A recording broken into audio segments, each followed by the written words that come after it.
예수는 우리가 범죄한 것 때문에 내줌이 되고 또한 우리를 의롭다 하시기 위하여 살아나셨느니라. 그러므로 우리가 믿음으로 의롭다 하심을 받았으니 우리 주 예수 그리스도로 말미암아 하나님과 화평을 누리자. 또한 그로 말미암아 우리가 믿음으로 서 있는 이 은혜에 들어감을 얻었으며 하나님의 영광을 바라고 즐거워하느니라. 다만 이뿐 아니라 우리가 환난 중에도 즐거워하나니 이는 환난은 인내를, 인내는 연단을, 연단은 소망을 이루는 줄 알미로다. 소망이 우리를 부끄럽게 하지 아니함은 우리에게 주신 성령으로 말미암아 하나님의 사랑이 우리 마음에 부은 바 됨이니 우리가 아직 연약할 때에 기약대로 그리스도께서 경건하지 않은 자를 위하여 죽으셨도다. 의인을 위하여 죽는 자가 쉽지 않고 선인을 위하여 용감히 죽는 자가 혹 있거니와 우리가 아직 죄인 되었을 때에 그리스도께서 우리를 위하여 죽으심으로 하나님께서 우리에 대한 자기의 사랑을 확증하셨느니라. 그러면 이제 우리가 그의 피로 말미암아 의롭다 하심을 받았으니 더욱 그로 말미암아 진노하심에서 구원을 받을 것이니 곧 우리가 원수 되었을 때에 그의 아들의 죽으심으로 말미암아 하나님과 화목하게 되었은즉 화목하게 된 자로서 더욱 그의 살아나심으로 말미암아 구원을 받을 것이니라. 그뿐 아니라 이제 우리로 화목하게 하신 우리 주 예수 그리스도로 말미암아 하나님 안에서 또한 즐거워하느니라. 아멘. 십자가와 부활을 믿는 자의 행복이라는 제목의 말씀입니다. 지난 한 주간 특별 새벽 기도회를 갖고 금요일에 성찬식까지 동참해 주신 여러분께 감사를 드립니다. 사실 십자가의 의미가 뭔지도 모르는 사람에게 부활절은 의미가 없는 것이지만 우리는 떡과 잔을 받고 또 그리스도께서 부활하셨음을 신뢰하며 하나님을 경배하기 위해 오늘 모였고 또 3부 찬양대에서 그 트럼펫이 참 좋으네요. 같이 하니까 은혜가 풍성한 찬양을 드려주셔서 고맙습니다. 본문 4장 25절 예수는 우리가 범죄한 것 때문에 내줌이 되고 또한 우리를 의롭다 하시기 위해서 살아나셨다.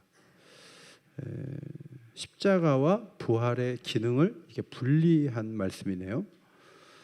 저는 이 말씀이 늘 그러면 죽음은 뭘 이루고 또 살아난 건 뭘 별도로 이루나 이런 생각이 신학생 때부터 참 많았어요. 그래서 이 부분에 대한 궁금함이 이 말씀 보면서 이걸 좀 풀어야 되겠다 이런 생각이 들었고 또 비슷한 말씀이 로마서 5장 10절에 나오는데 곧 우리가 원수 되었을 때 그의 아들의 죽으심으로 말미암아 하나님과 화목하게 되었은즉 화목하게 된 자로서는 더욱 그의 살아나심으로 말미암아 구원을 받을 것이니라 이렇게 기록이 되어 있죠. 그러니까 죽음으로 화목하게 되었고 부활로 인해서 구원을 받을 것이다 이렇게 표현되어 있어요.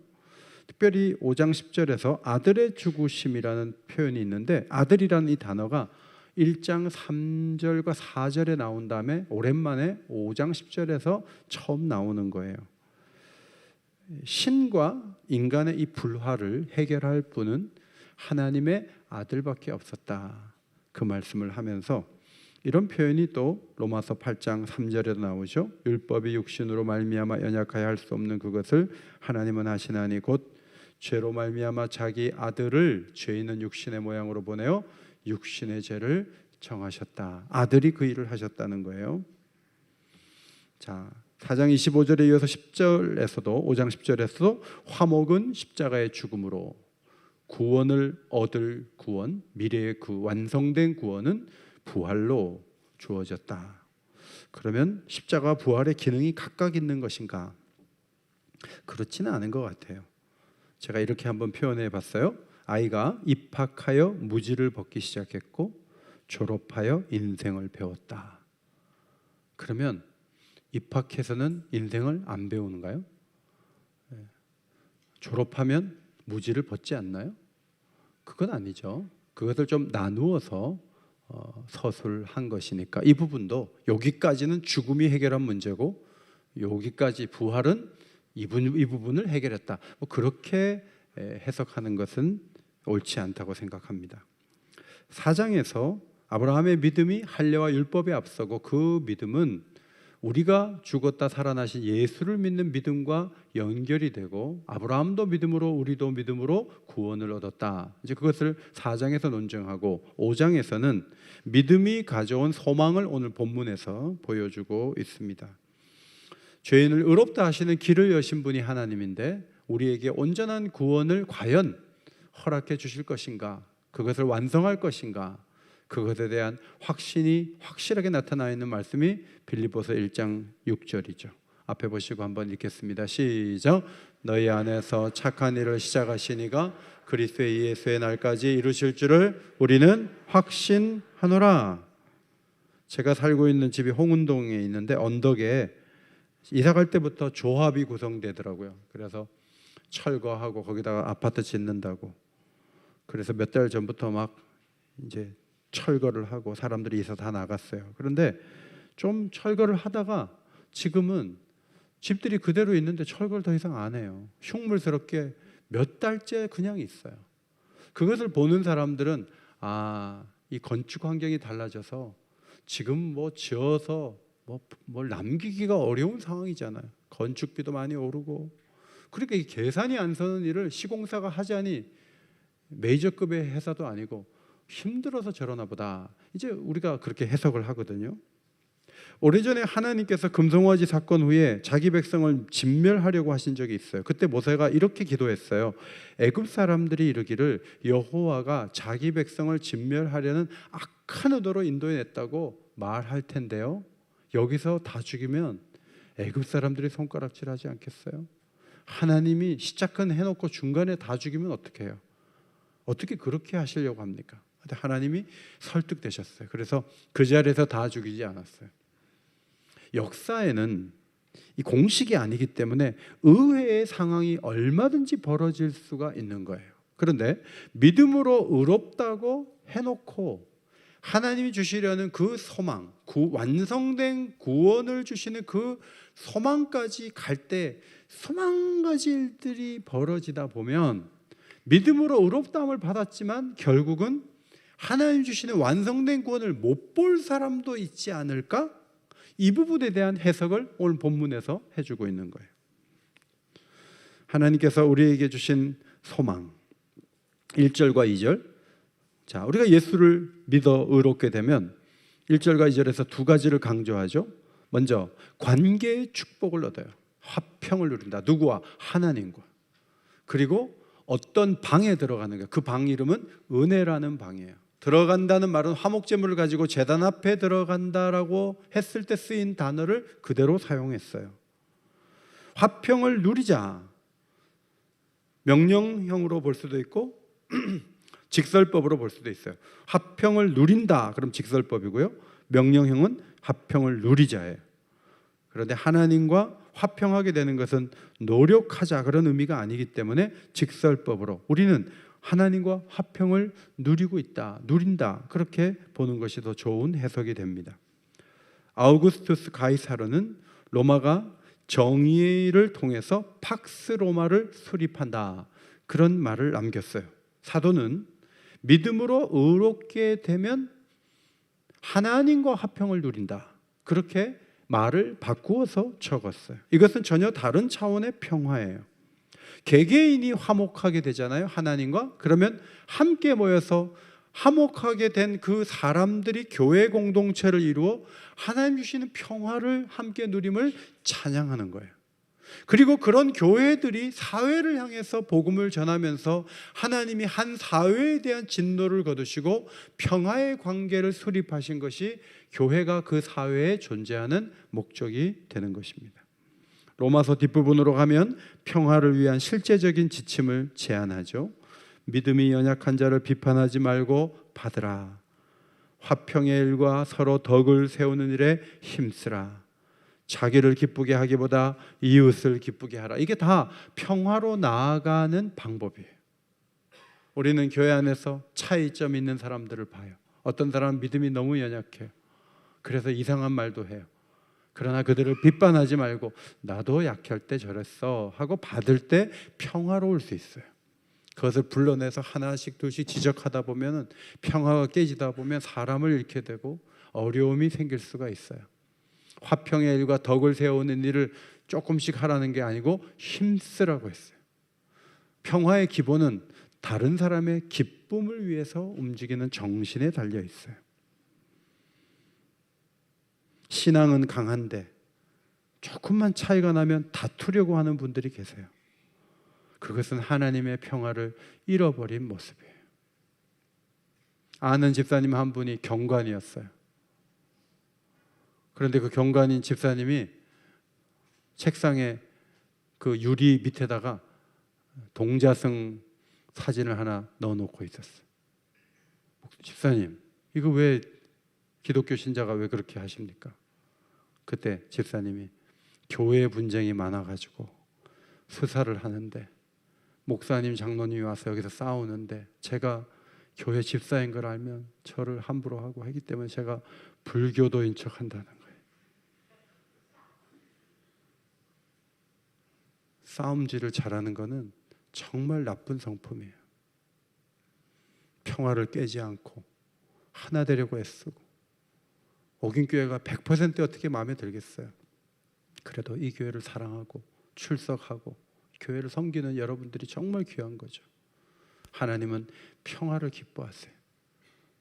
남편이 마음에 들어서 사는 게 아니에요. 가정의 평화를 위해서 사는 거예요. 그러니까 부인들이 위대한 거예요.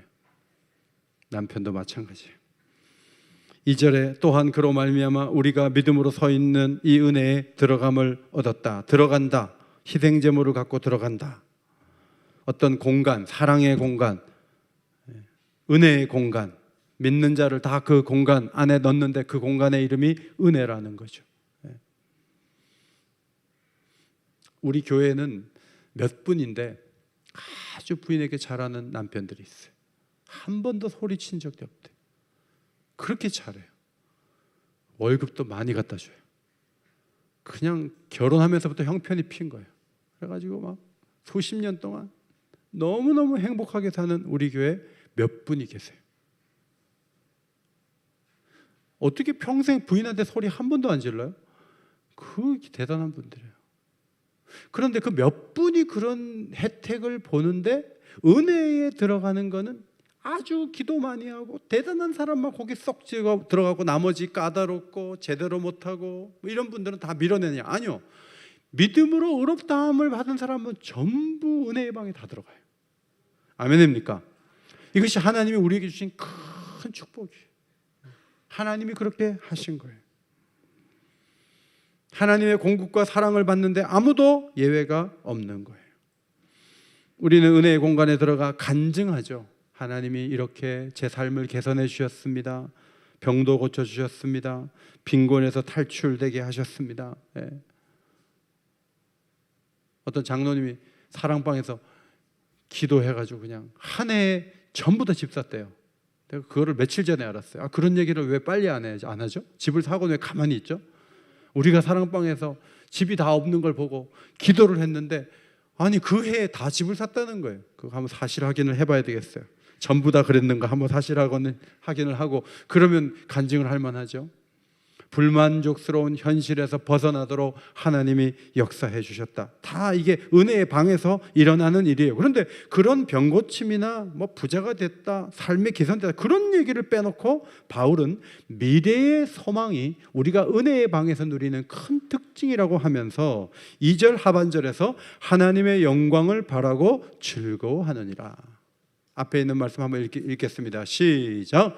하나님의 영광을 바라고 즐거워하느니라. 즐거워한다는 이 단어 속, 헬라어 단어 속에는 기쁨과 확신한다는 두 가지 의미가 들어있다고 해요. 모든 사람이 죄를 범하여 하나님의 영광에 이르지 못하잖아요. 율법을 잘 지키면 하나님의 영광을 찾을까? 할례 받았다고 영광을 찾을까 했는데 못 찾아요. 그런데 예수를 믿으면요, 하나님의 영광을 바라고 즐거워하는 거예요. 아담과 하와가 에덴 동산에서 범죄함으로 잃어버린 그 영광을 예수를 믿음으로 누릴 수 있다. 그것을 바라보고 즐거워하는 단계에 이를 수 있다라고 사도는 설명하고 있습니다. 하나님의 영광이 펼쳐지면 아담과 하와가 못다한 창조 세계를 다스리는 하나님의 대리자로서의 역할을 우리가 감당하겠죠. 하나님의 영광이 온 누리에 퍼져나갈 때 모든 근심과 걱정이 다 사라질 미래가 우리 앞에 놓여 있는데, 그것이 우리 눈앞에 와 있지 않지만 우리는 그것을 바라보고 즐거워하는 축복을 받으며 오늘도 예배를 드리고 있다. 이것이 성경의 가르침이에요. 그런데 문제가 있어요. 현실은 너무 힘들어요. 환난이 많아요. 병원도 한두 과를 가서 되는 게 아니고, 막 전에는 하나만 병 치료 받았는데 시간이 지나면서 병원을 그냥 여기저기 가고 약을 그냥 몇 가지를 먹어야 되고, 그 뭐 질병의 문제만이 아니고 이것저것 벌어지는 일들이 막 계속 쏟아지는데, 1세기 때는 우리가 당하는 그 아픔보다 10배도 더 큰 아픔들, 예수를 믿었는데 뭐가 삶이 척척 좋아지고 풀리는 게 아니고, 성도들이 우리보다 10배나 더 큰 시련의 풀무에 들어가서 고통하면서 이 환난은 도대체 왜 오는 것이냐고 설명을 해주지 않는다면 복음은 빛 좋은 개살구라고 얘기를 들을 수밖에 없는 그런 시대였어요. 그런데 사도께서 환난의 의미를 설명해 주고 있어요. 어려움이 오면 하나님이 나를 싫어하시는구나, 하나님이 불쾌감을 갖고 있구나, 그래서 나를 거듭 궁지로 모시는구나, 그런 생각을 왜 안 하겠어요?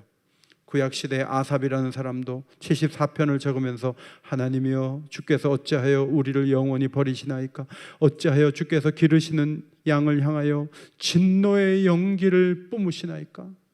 지나가다 담배 연기만 마셔도 막 기침을 하는데 진노의 연기를 뿜어가지고 그 양들이 그냥 숨을 쉬지 못해가지고 하나님 숨이라도 쉬게 해주세요, 그런 호소 아니겠어요?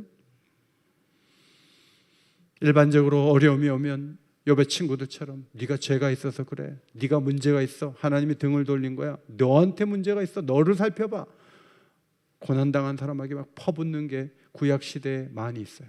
우리 또한 어려움만 생기면 내가 회개할 게 뭐냐, 뭐 그렇게 묵상할 수도 있어요. 그러나 그런 식으로만 계속 해석하면요, 10배나 강한 환난을 당했던 1세기 성도들은 다 죽었어요. 예수를 믿고 예배를 드리고 찬송을 부를 힘은 하나도 없는 거예요.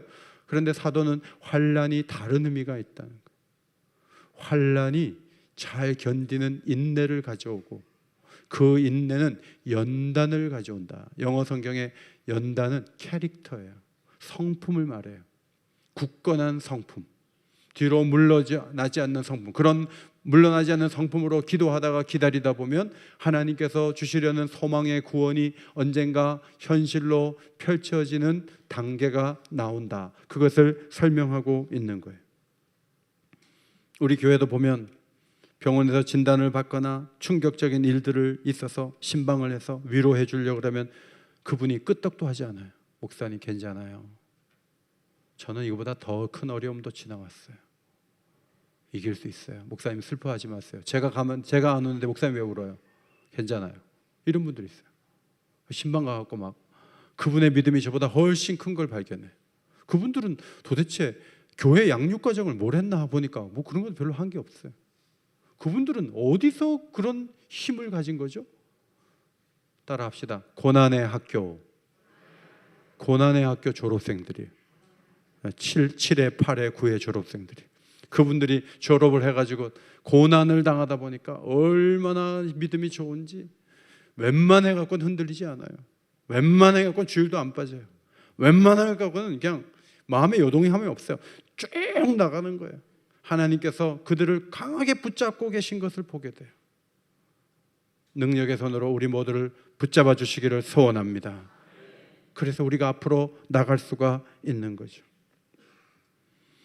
세상에도 환난, 인내, 연단, 이거 다 세상에도 있는 코드예요. 그래서 뭐 철학자들이나 또 어떤 사상가들 얘기 보면 잘 참고 그 연단을 잘 받는 거 중요하다, 그런 얘기 다 있어요. 그런데 기독교는 이것을 소망과 연결시켜요. 다른 종교나 사상은 그 자체로 귀하다고 칭송해요. 근데 우리는 그것이 하나의 소망으로 가는 스텝이라는 거예요. 그 단계에 있다는 거예요. 그것을 말하는 것이 기독교 신앙의 독특함이에요. 출애굽 백성들은 광야라는 현실에 맞닥뜨렸을 때 그들은 하나님께서 그렇게 연단하셔서 가나안을 주신다는 소망으로 나가면서 현실을 굳건히 해야 되는데 그들은 그렇게 하지 못했어요. 도대체 먹는 걸 이런 걸 주려고 우리를 나오라 그랬어? 아니 이런 텐트 치고 밤에는 추위와 싸우고 낮에는 더위와 싸우면서 살라고 우리를 보낸 거야? 뭐 모세라는 사람이 다음 달 계획도 없어요. 그냥 하루하루 가는 거예요. 불기둥 옮기는 대로 가는데 답답한 거예요. 소망의 스위치가 꺼지니까 현실이 더 무거운 거예요. 그냥 지도자도 싫은 거예요. 왜냐하면 소망이 없으니까. 이러려고 우리를 광야로 내몰았냐 하면서 하나님을 원망하다가 두 사람 빼고 다 광야에서 죽었어요. 우리도 어차피 광야 같은 세상을 살아요. 또다시 출애굽의 백성들처럼 원망하고 소망 없이 현실을 평가하면서 옛날이 좋았다 그러면서 오늘을 사는 사람이 된다면 그것은 그가 소망의 스위치가 꺼져 있기 때문입니다. 믿음으로 의를 얻었다면 전혀 다른 길을 걸어간다고 성경은 보장하죠. 5절 앞에 보시고 읽겠습니다. 5절 시작. 소망이 우리를 부끄럽게 하지 아니하며. 소망은 우리를 부끄럽게 하지 않아요. 무슨 말이에요? 우리의 기대를 저버리지 않아요. 아이가 공부를 잘해서 뭐 졸업장이라도 받으려고 졸업식 갔더니 우리 애가 학교를 하도 빠져가지고 거기에 나타나지 않았다고 합시다. 졸업생 명단에 없었다고 합시다. 거기 참석하려는 부모는 부끄러운 거예요. 학교를 안 다녀갖고 졸업을 못해. 자, 하나님이 우리에게 주신 소망이 그렇게 중간에 사라지거나 없어져서 아이고 예수를 믿은 거 정말 부끄럽네. 주일 안 빠지고 그렇게 열심히 매달렸는데 구원은 무슨 구원? 아무것도 없잖아.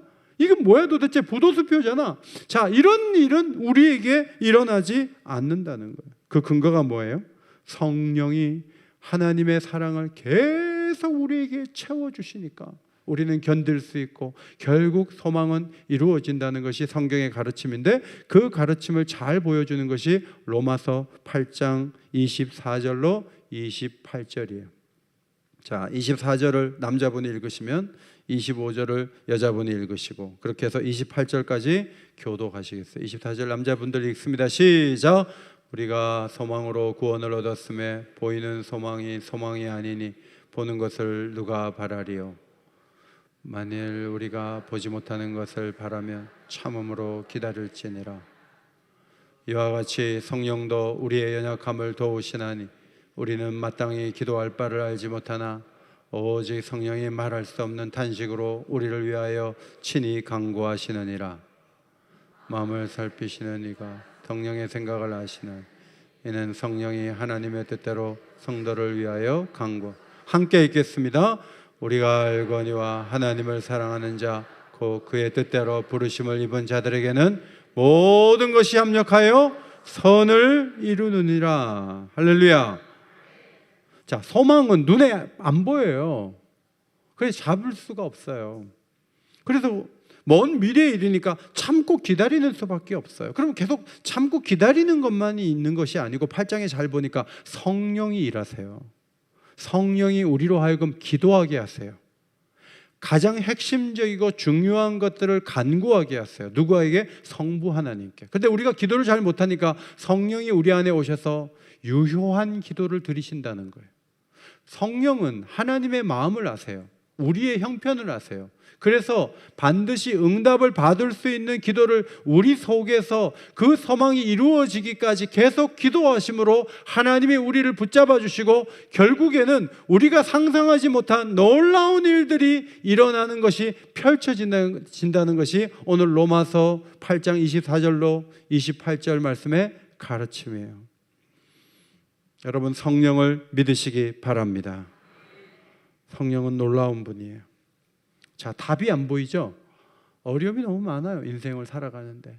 야, 이건 뭐 계산 안 했는데. 그래서 누군가 그랬어요. 너무 어릴 때 고생 많이 한 분은 좀 나이 들어서 고생 덜 하고, 또 어렸을 때 편안하게 지냈던 분들은 나이 들어 고생하고, 그래서 고생의 양을 다 합하면 비슷하다, 뭐 그런 말도 사람들이 해요. 문제는 이 환난 속에서 인내할 때 우리를 그냥 버려두지 아니하시고 성령이 도우시는데 결과는 뭐죠? 결과는 모든 것이 합력해서 선을 이루는 거예요. 정말 더 좋은 결과로 인도함을 받는 거예요. 그것이 하나님의 축복인 줄 믿습니다. 하나님의 놀라운 축복이.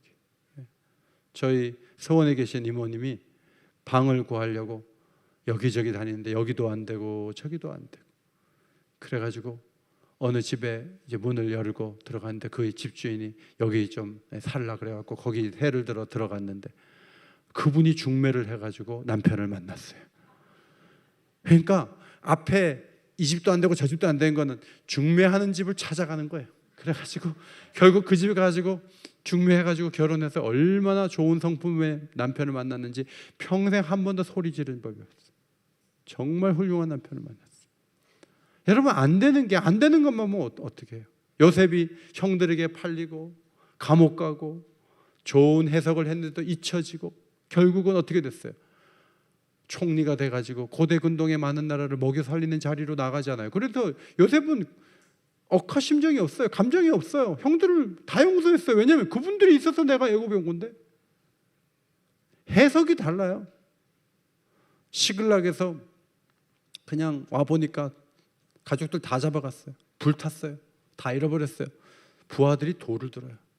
그 어려운 상황에서 하나님께 기도하고 추적을 시작하는데 결국은 아말렉 군사들을 멸하고 그들이 갖고 있는 많은 전리품을 가지고 와서 온 유대 땅에 보내요. 그 출발점이 시글락에서 약탈당한 거예요. 하나님의 지혜와 능력은 환란이 환란으로 끝나지 않고 그 환란을 뒤집어서 위대한 축복으로 이어지는 사례를 열거하자면 성경에서 한이 없고 우리의 인생사에서도 한이 없이 많아요. 하나님은 그런 능력의 하나님이시기 때문에 환란은 환란으로 끝나지 않는다는 거예요. 참다 보면, 인내하다 보면 연단을 받아 좋은 성품을 갖게 되고, 그렇게 살다 보면 어느 날 하나님이 내가 상상하지 못한 놀라운 역사를 반드시 이룰 것을 믿으시기 바랍니다. 6절에서 사도는 다시 한번 십자가 죽음의 의미를 설명하는 거예요. 자, 우리 마음속에 그래? 성도에게 오는 환란이 소망을 이루는 도구가 돼? 성령이 우리 안에 오셔서 우리를 정말 붙잡아주고 기도해 주셔? 우리가 정말 믿음이 있으면 그걸 딱 받겠지만 정말 그래? 그런 의심이 좀 생겨요. 그 의심을 잠재우기 위한 말씀 같아요. 6절을 보면 같이 앞에 보시고 읽겠습니다. 시작. 우리가 아직 연약할 때 기약대로 그리스도께서 경건하지 않은 자를 위하여 죽으셨도다. 무가치한 사람들을 위해서 아들을 십자가에 내어 주셨다는 거예요. 우리는 연약하고 경건하지 않았지만 우리들을 위해서 예수님이 죽으셨다는 거예요. 그 사실을 다시 보라는 거예요. 의심하지 말라는 거예요. 물론 세상에서도 의인을 위해 죽는 사람이 있어요. 정의로운 저 리더를 위해 내가 충성을 다해야 되겠다. 광해 보면은 막 그런 사람이 나오잖아요. 또 선한 사람 위해 죽는 경우도 있어요. 우크라이나에 바흐무트라는 곳이 있어요. 그것을 사수하기 위해 싸우다가 죽은 군인의 장례식을 이 사진은 보여주고 있어요. 의미 있고 가치 있는 일을 위해 목숨 바치는 사람이 여기저기 있어요. 그런데 예수님의 그 죽음은 좀 달라요. 목숨을 걸기에는 가치가 그렇게 없는 죄인을 위해, 경건한 자를 위해, 우리를 위해서, 무가치한 우리를 위해서 예수님이 이 땅에 오셔서 메시아로서 십자가를 지셨다는 거예요. 이게 설명이 되냐고요. 그 은혜가 현실에서 펼쳐지는 방식은 잘 못 받아들여져요. 왜냐하면 하나님이 일하시는 방법은 거꾸로예요. 거꾸로. 따라합시다. 거꾸로. 이게 달라요. 낙이 타고 올라가잖아요. 다르다는 거예요. 그리고 예수님이 선포하신 말씀이 뭐예요? 야, 이방인의 집권자들과 고관들 같은 그런 권세, 그런 거 생각하지 마. 너도 지금 내가 왕 되면 좌우에 쓰려고 그랬는데 그런 방향이 전혀 아니거든. 크려면 섬기고 으뜸이 되려면 종되어야 된다. 그리고 주님이 하신 말씀이 마가복음 10장 45절이에요. 인자가 온 것은 섬김을 받으려 함이 아니라 도리어 섬기려 하고 자기 목숨을 많은 사람의 대속물로 주려 함이니라. 환난이 정말 인내를 만들고 인내가 연단을 만들고 연단을 받다 보면 결국 소망이 이루어지나? 두 번째, 우리가 어떤 상황에 있든지 정말 성령이 우리 안에서 기도하시고 우리를 하나님의 사랑 가운데 분명히 붙잡아 주시나? 자, 이 두 가지 질문이 있을 때 하나님께서 주시는 메시지는 이거예요. 8절이에요. 8절. 자, 앞에 보시고 읽겠습니다. 8절 시작. 우리가 아직 죄인 되었을 때 그리스도께서 우리를 위하여 죽으심으로 하나님께서 우리에 대한 자기의 사랑을 확증하셨느니라. 십자가의 사랑과 부활을 다시 말해요. 자,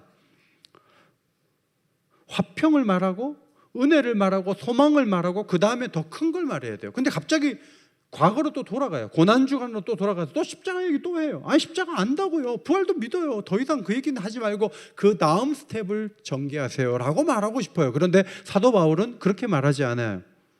우리가 죄인 되었을 때, 그렇게 죽을 만한 가치가 없는 존재였을 때, 가만히 두면 멸망할 수밖에 없는 상황에 놓여 있었을 때 하나님께서 예수님을 보내셨고 예수님이 죽으심으로 우리에 대한 그분의 사랑을 확증하셨다는 것을 다시 한번 눈을 크게 뜨고 보라는 거예요. 여러분, 이런 설명의 방식은 구약에 많아요. 자, 애굽을 나왔어요. 큰 성이 있고 장신인 그 가나안 사람들하고 싸워야 될 때, 아이고, 거기 가면 땅을 차지할 수 있을까? 그런 염려가 왜 없었겠어요? 그때 하나님이 늘 하시는 말씀이 이거예요. 너희를 인도하여 내시되 너희를 그 종되었던 집에서 애굽 왕 바로의 손에서 속량하셨다는 거예요. 어린 양의 피만 발라서 나오게 하신 그 하나님의 능력의 손이 과거에 있었는데, 이것은 한 번으로 끝나는 사건이 아니라 너희들이 광야를 살거나 앞으로 가나안을 정복하거나 왕을 세워서 왕정시대를 구가하거나 모든 시대에 어려움이 올 때마다 애굽에서 어떻게 우리가 벗어났지? 그 생각을 하라는 거예요. 구약 시대에는 애굽 얘기를 자꾸 해요. 애굽에서 벗어나게 하셨다는 거예요. 이사야에게도 말씀하시고 예레미야, 에스겔에게도 말씀하시는 것이 애굽 얘기예요. 신약에 오면 우리의 삶에 있어서는 새로운 장치를 마련해 주시고 새로운 진리를 또 펼쳐주시는 방식이 아니라, 우리로 하여금 너 죄인이었을 때 하나님이 예수님 보내서 예수님이 죽으심으로 너를 얼마나 사랑하셨는지에 대한 사랑을 확증하신 것 다시 한번 크게 눈 뜨고 볼래? 그 얘기 하시는 거예요. 대단한 강사가 오는 집회만 찾아다닐 필요가 없어요. 고난주간은 끝나고 오늘 부활주일이지만 내일도 우리는 십자가 앞으로 나가야 돼요. 내일도 우리는 부활의 능력으로 무장해야 돼요. 이것이 우리가 설 수 있는 굉장히 강력한 하나님의 방법이라는 것을 성경이 가르치고 있는 것입니다. 9절과 10절은 그의 피로 의롭다함을 받았기 때문에 우리는 진노의 대상이 아니라 구원의 대상이라는 거예요. 따라서 성도에게 일어난 환난은 하나님하고 나쁜 관계에서 하나님 나를 불쾌해서 나를 밀어붙이는 게 아니에요. 우리는 어려움을 당할 때마다, 야, 이 어려움을 가지고 하나님이 내가 계획에도 없던 일을 하게 하실 것 같아. 자, 이 마음을 품는 것이 매우 중요한 변화라고 볼 수가 있습니다. 원수된 관계에 있던 우리들을 위해 아들의 죽음을 허용하셨어요. 그렇게까지 할 필요가 없을 것 같은데 하나님은 굉장히 큰 희생을 치르신 거예요. 여기서 우리가 감동을 받고 하나님의 사랑이 이렇게 크구나 하는 것을 분명히 기억해야 돼요. 저희 어머니께서 제가 대학 3학년 때 휴학해라, 지금 대학에 들어가서 등록금 못 내면 쟤는 대학도 못 나온다, 저 공주에서 올라온 교회 후배에게 등록금을 주고 저를 휴학을 시켰어요. 그런데 그 학생이 나중에 박사학위를 받았어요. 박사학위 논문에 황순자 권사님 너무 고맙습니다. 등록금 딱 한 번 대줬어요. 그 한 번의 등록금을 평생 잊지 못해요. 몇 년 동안은 매달 얼마씩 어머니 통장에 붙여줬어요. 제가 자식으로서 그 집사님에게 너무 고마워요. 한 번밖에 안 도와줬는데. 그러나 그때 안 도와줬으면 대학 못 갔다는 거예요. 한 번의 등록금도 파워가 있어요. 제대로 쓰면. 십자가에서 예수님이 죽은 것이 그렇게 어릴 때 들었던 얘기고 우리 엄마가 늘 한 얘기고 나도 아는 얘기로 끝나겠어요? 그 사건은요, 우리가 낙심할 때마다, 우리가 환난에 부딪혀서 뒷걸음질 칠 때마다, 아니야, 힘을 내, 앞으로 나갈 수 있어, 능히 그 십자가와 그 부활은 우리에게 호소하고 우리를 붙잡아 줄 수 있는 하나님의 능력이 되는 것을 믿으시기 바랍니다.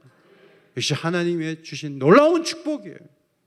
우리가 엄청난 영적인 경험을 하지 않는다 할지라도 십자가와 부활 앞으로 나아가면 하나님께서 우리를 그냥 버려두지 아니하시고 성령의 일하시는 놀라운 축복을 우리의 심령 가운데 부어주셔서 지금까지 예수 믿은 것도 너무나 감사한 일이지만 앞으로 예수를 믿을 것이 얼마나 놀라웠게 펼쳐질 것인지를 마음속에 기대하고 즐거워할 수 있는 단계까지 우리를 끌어올리는 하나님의 능력이 되기를 주의 이름으로 축원합니다.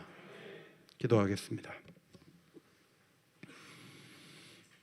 예수를 믿고 복을 받았습니다. 그래서 병원에 한 번도 안 가고, 그래서 자식은 다 잘 되고, 내가 원하는 대로 기도라는 방법으로 모든 것을 채워가서 그것을 간증하면서 전도하는 것이 아닙니다. 삶의 어려움이 너무 많습니다. 이 터널을 통과하기가 얼마나 힘든지, 때로는 좌절에 가까운 곳에 갈 때도 있습니다. 그러나 예수 그리스도를 다시 바라봅니다. 그 아들을 우리를 위해 희생시키셨습니다. 그렇게까지 우리를 사랑하셨습니다. 끝까지 우리를 놓치지 않으실 줄 믿습니다. 하나님과 동행하는 우리 온 성도들이 되게 하시고 정말 행복하여 신앙을 권하고 예수님을 소개하는 은혜의 자리까지도 나아갈 수 있도록 우리에게 담대한 믿음을 더하여 주옵소서. 우리를 위해 죽으시고 부활하신 예수 그리스도의 이름으로 기도하옵나이다. 아멘.